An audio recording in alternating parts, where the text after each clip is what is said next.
Sais-tu quel animal, petit rongeur à la queue en plumeau, est capable de se souvenir de ses nombreuses cachettes à provisions?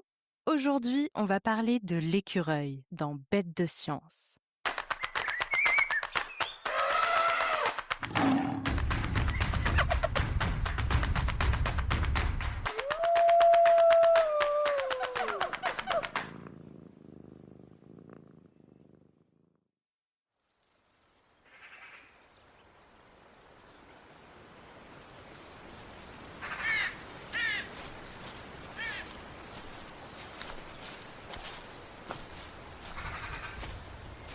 Au cœur de la forêt, l'automne s'installe.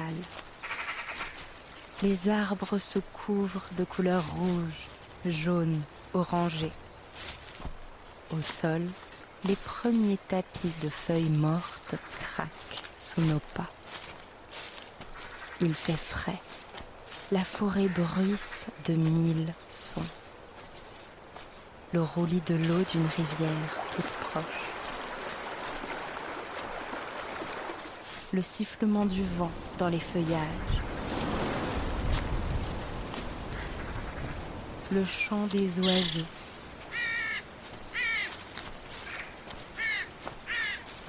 Et le bruit des centaines d'animaux qui l'habitent. Parmi eux, un petit rongeur vit dans les arbres. Regarde.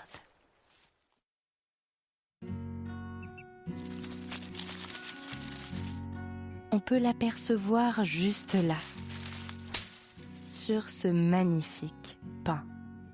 C'est un écureuil. Son pelage, roux et brun, le rendrait presque invisible dans le décor automnal, si son ventre tout blanc ne le trahissait pas. Sa bouille, mignonne à croquer, arbore un museau roux, d'où partent de longues moustaches blanches. De chaque côté de sa tête, de petits yeux noirs perçants observent le monde avec vivacité. L'écureuil a des oreilles pointues, surmontées de poils, que l'on appelle les pinceaux et qui vont pousser au fur et à mesure que la saison froide s'installe. Il se tient debout sur ses pattes arrière, le dos arrondi, alors que ses pattes avant, plus courtes, sont jointes au niveau de son torse. Il mesure une vingtaine de centimètres environ. Sa queue, en panache, forme une sorte de plumeau touffu. Elle est rabattue sur son dos et elle est aussi longue que l'ensemble de son corps. La queue de l'écureuil lui sert en effet de gouvernail lorsqu'il bondit de branche en branche. Un peu comme le gouvernail d'un bateau. Elle lui permet de s'orienter et de trouver l'équilibre. Car l'écureuil roux est arboricole, ce qui signifie qu'il vit dans les arbres où il construit plusieurs nids ronds à l'aide de rameaux, de petites branches, de mousse ou de feuilles sèches. Le nid de l'écureuil ressemble à une grosse boule.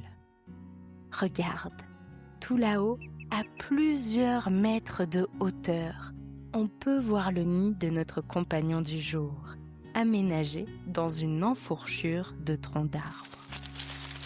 L'écureuil roux, Sciurus vulgaris, est présent dans toute l'Europe et toute l'Asie. C'est un mammifère appartenant à l'ordre des rongeurs et à la famille des Sciuridés, qui compte par exemple les marmottes.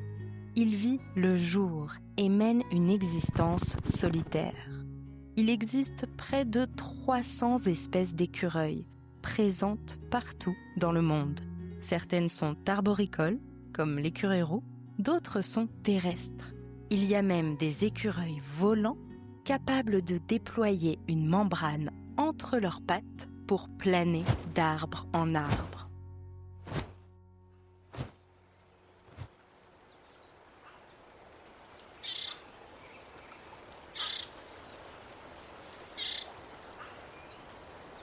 On dirait que notre compagnon du jour s'apprête à faire quelques provisions.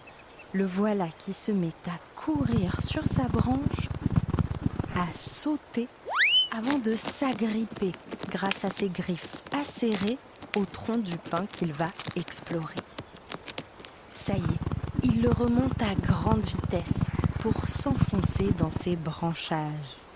L'écureuil fait preuve d'une incroyable agilité et ses prouesses physiques impressionnantes lui demandent beaucoup d'énergie. Grâce à l'équilibre que lui confère sa queue et à ses pattes dotées de 5 doigts, il est même capable de courir la tête en bas. Ce petit écureuil sait que l'hiver approche. Il ne va pas hiberner comme de nombreuses espèces. Alors, il profite de l'abondance de l'automne pour se préparer à la rudesse de l'hiver. Et pour cela, il fait des provisions. Il y passe la majeure partie de sa journée. Il ramasse des graines, puis les cache dans des arbres creux ou en les enfouissant dans le sol. L'avantage, c'est que l'écureuil mange de tout. Des graines de conifères, des noix, des noisettes, des glands, mais aussi des fruits, des baies ou des champignons, et parfois quelques insectes et même des oisillons. Au moment de ramasser ces précieuses denrées, l'écureuil mange les fruits et les aliments périssables, puis cherche une cachette pour les fruits secs qu'il pourra conserver pendant de longs mois. Lorsqu'il ne les utilise pas, ces réserves restent très utiles, ainsi enfouies dans le sol et disséminées à travers son territoire, les graines poussent et régénèrent la forêt. Et oui, l'écureuil est un jardinier malgré lui.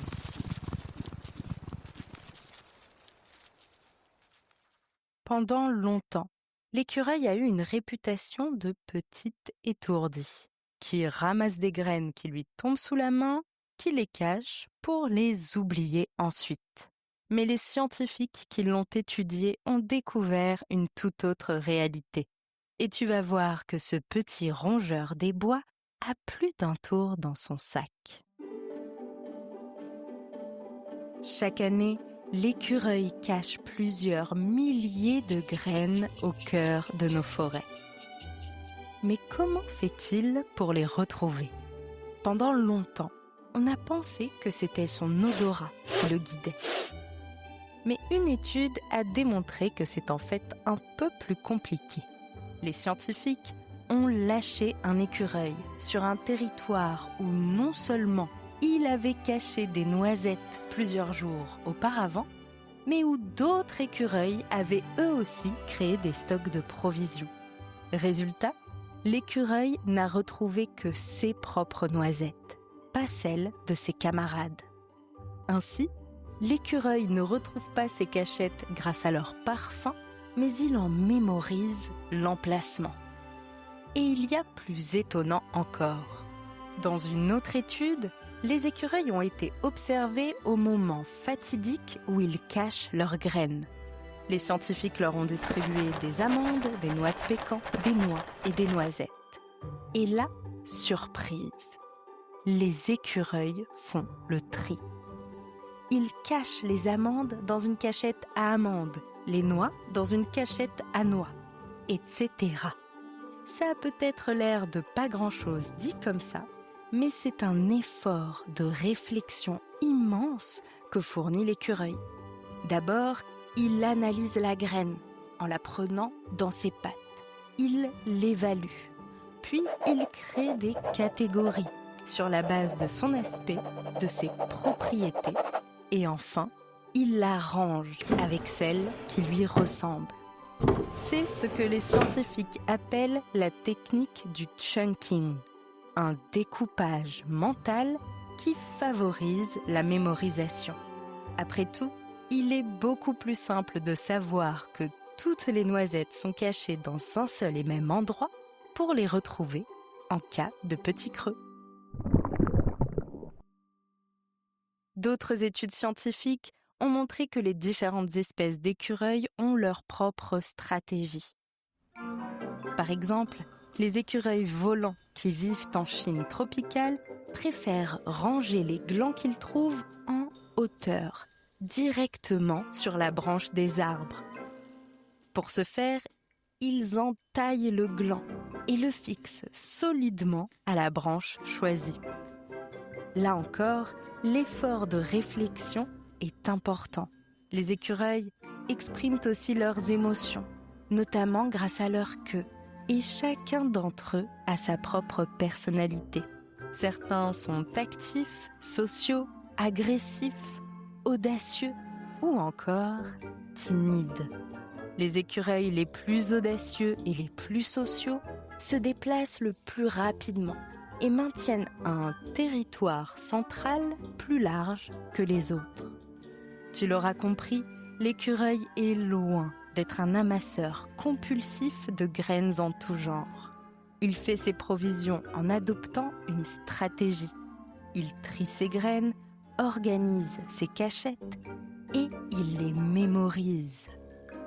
Alors, si d'aventure tu te promènes en forêt cet automne, ouvre l'œil.